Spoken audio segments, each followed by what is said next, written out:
Good evening and thanks for joining us. I'm Dan Maries. Last night at 10, Valor Cavazos shared new reporting on the Tucson Unified School District ransomware attack that caused a cyber shutdown for the district. The district has now confirmed the hackers got sensitive information about staffers. But what if you have a student in the district? Tonight, we continue our team coverage with Brooke Wagner, investigating how families can protect themselves. The first step in protecting yourself and your family from cyber criminals is accepting it can happen to you.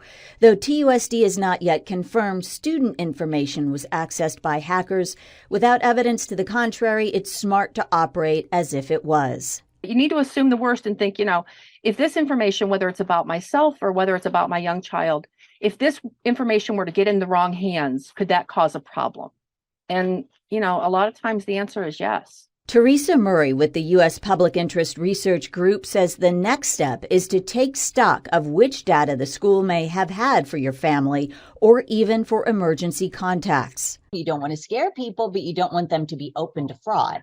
Absolutely. Anybody who was listed as an emergency contact, I would let them know, hey, your phone number, maybe your address, whatever was provided to the school, your information potentially has been compromised. Next, you have to protect against identity theft and phishing.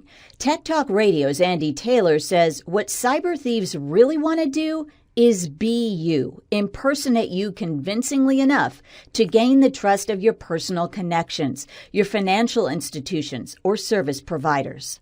Just that information, address, phone number, date of birth, or a social security number. It can all be used social engineering to phish other family members.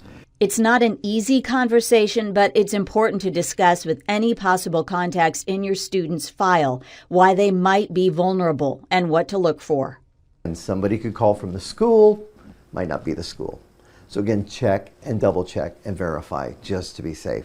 Another thing that can keep you safe, freezing your family members' credit files with the 3 major credit reporting agencies, and not just for you. Freeze their credit files because you say, well, gosh, my 10-year-old is not going to be able to open a credit card. Nobody's going to be able to open a credit card in her name.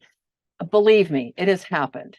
TUSD advised staff to do a credit freeze weeks ago. But it is free and a good idea for anyone of any age who has a Social Security number. Next, update your own systems, routers and modems, operating systems and firmware. Update all of your software with the latest version and follow up if you get notified someone else tries to log on. Set every device and site login to 2-factor authentication. You may not be able to control what hackers do, but you can make stealing your information much more difficult. And the last and possibly most important step, keep up your guard. Even after kids get out of school, stay vigilant and check out anything unusual. Hackers can lie in wait for months to grab an easy target. When and if you do get notices or a recommendation or next steps from the district, follow them right away. We mentioned freezing your credit in this story. That is different from credit monitoring, and it is free to do. So we have the steps to freeze and thaw your credit with this story on our website.